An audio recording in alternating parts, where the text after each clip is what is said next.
Hello and welcome to the School of Breath, where we relearn the simple act of breathing. If you're new to this channel, my name is Abhi Duggal and I help you create the life by design.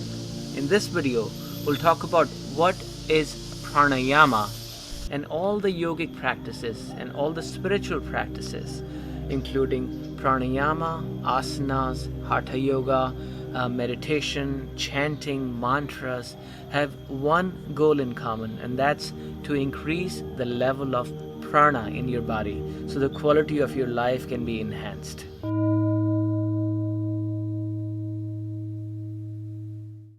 If you're wondering where we are in beautiful Bali. There's a north part of Bali called Ubud, and this is where we are. And you can hear the crickets and the birds in the background. So without any further ado, let's start with pranayama. What is pranayama?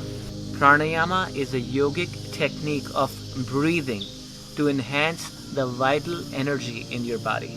See, everything you do, whether it's physical or mental in nature, you need this vital energy. So pranayama is a means to enhance this vital energy in the body and to enhance the quality of your life.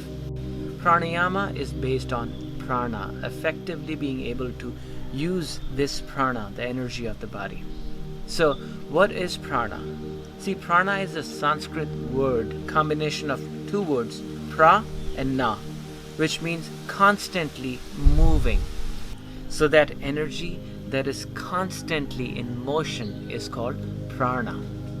See, to understand what prana is, just think about when you see some people just walk in the room and they can enhance the prana or energy of the whole room. The whole room fills with a positive vibe. And there are some people who walk in the room and you can feel their dragging energy, that they're sucking the energy out of the room. Now what is that? This is the level of prana a human being has.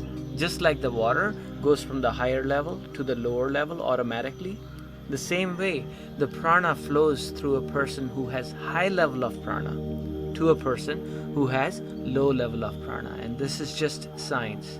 So a prana can effectively flow from a developed yogi to a person who has low levels of prana. So that's why there's a lot of people who go to these yogic masters or enlightened masters who have a very high level of prana, and just by being in their presence or looking into their eyes, you can receive this energy from them. It just happens automatically.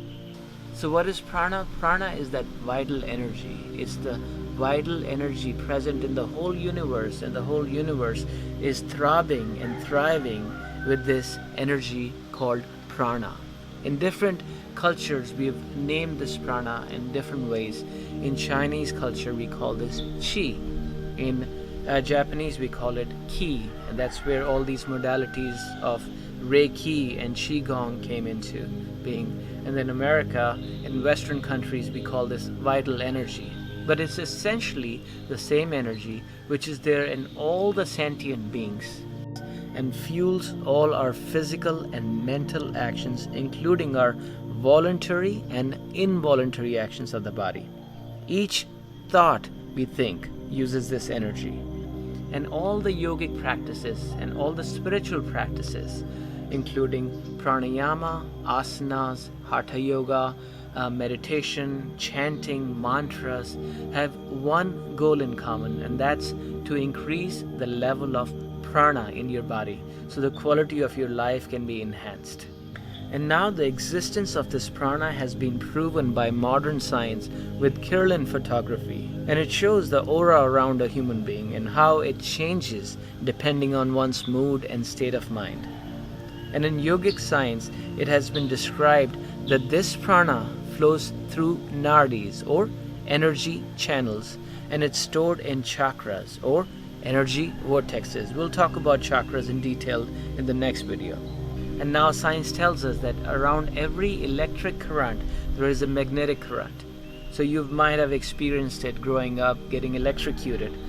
Well, that is the magnetic current which an electric charge has. So when the electricity is flowing through a wire, it creates a magnetic field around it, and when you touch a naked wire, you're electrocuted, you are pulled towards it.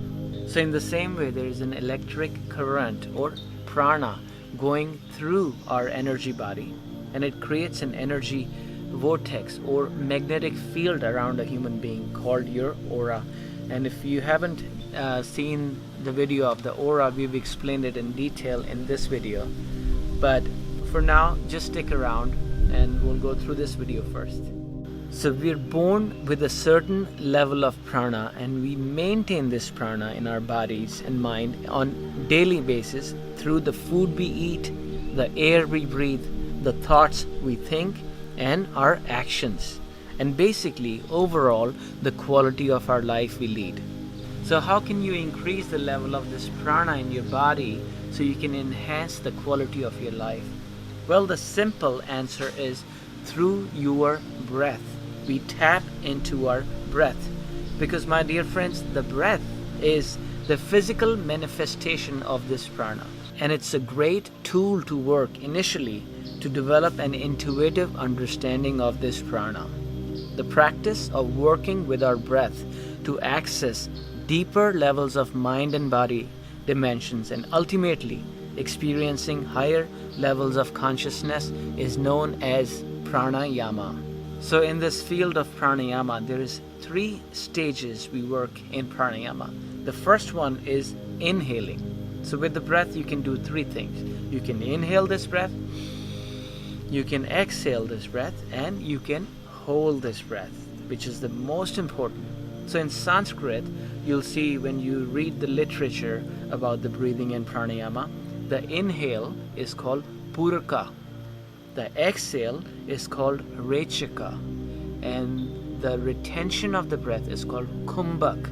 And all the locks, energy locks we've been doing in this channel, you can see the videos here, are based on retention of this breath. And retention of the breath becomes the most important tool in pranayama. And in certain scriptures they say retention of the breath is pranayama.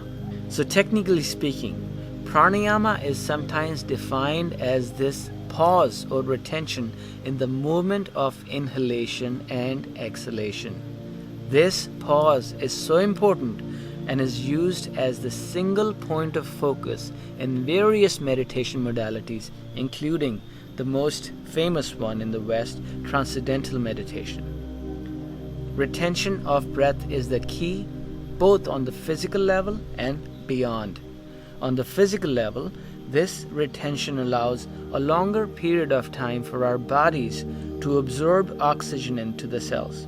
And now we know how this breath is connected to all the different parts of our body and all the different functions of our body. So by controlling our breath, you are actually controlling all these different dimensions of your existence. I hope this video brought a little value into your life, and if it did, make sure you hit the like button so we can bring this knowledge to more and more people. And if you have any questions or comments, please make sure you mention them in the comment section so everybody who's watching this video, their experience can be enhanced. In the next video, we'll talk about the chakra system in detail in our bodies, in our subtle bodies. Until next time, my name is Abhi Duggal, and I help you create the life by design. Namaste and peace.